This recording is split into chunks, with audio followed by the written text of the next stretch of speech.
Greetings from the Brownville Christian Church and an encouraging word. I'm Bob Chitwood, pastor of the congregation. Well, 1 year ago on Easter, I experienced something I'd never experienced before, and that was not gathering together with Christians on Resurrection Sunday. It just didn't seem right to not be coming together to praise the Lord that He was raised by God from the dead. What a difference a year makes.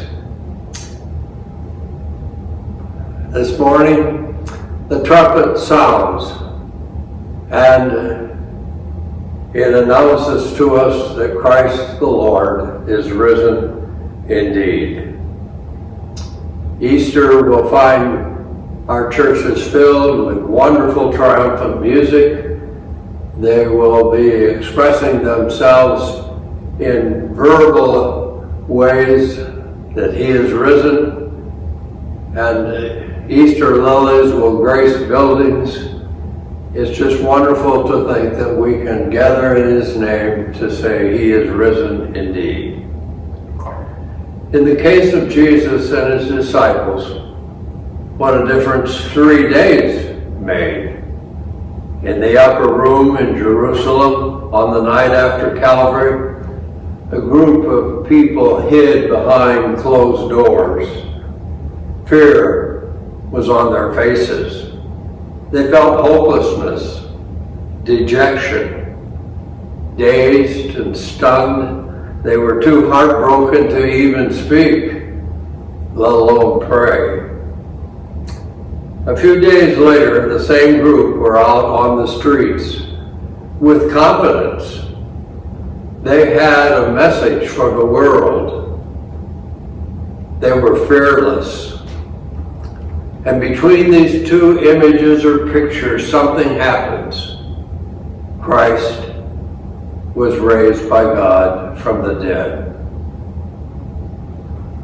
In the scriptures, Matthew records this important lesson for us, and it's good for us to understand how marvelous the moment was when Christ was raised.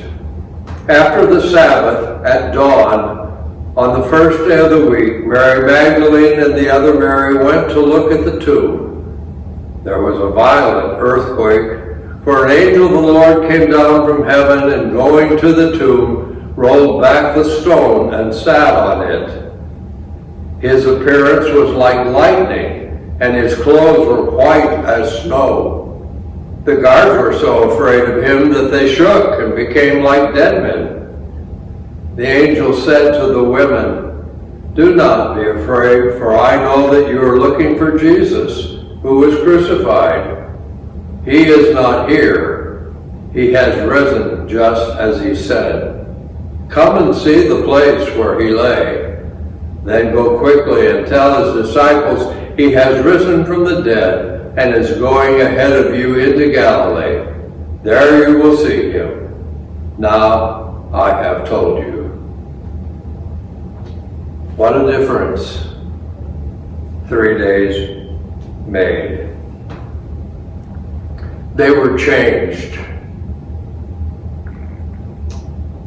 That's what Easter is all about. The resurrection belief has brought the Christian church into being.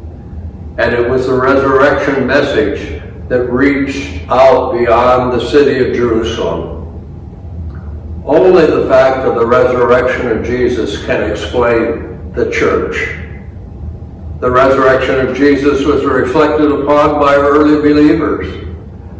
In Acts chapter 2, verse 24, there is an expression by Luke, "It was not possible that Jesus should be bound by death." What a great conviction these early Christians had. The resurrection meant a Christ alive forevermore. The disciples knew they had not lost Him. Jesus' words of comfort became more real when He said, "Lo, I am with you always, even unto the end of the age." The resurrection of Jesus meant that God vindicated his Son. When the disciples preached the risen Lord, they made it clear God raised him from the dead. Here in the resurrection, God attested to the fact that Jesus is the Messiah. Easter morning brought life after death to light. The words, "Because I live, you shall live also," have rich meaning for today's church as well.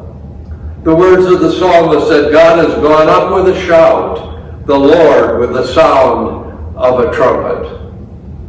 What encouraging words for each of us this Easter. Christ has risen. He is alive. To thousands of people, he's not a rumor. He's not a theory.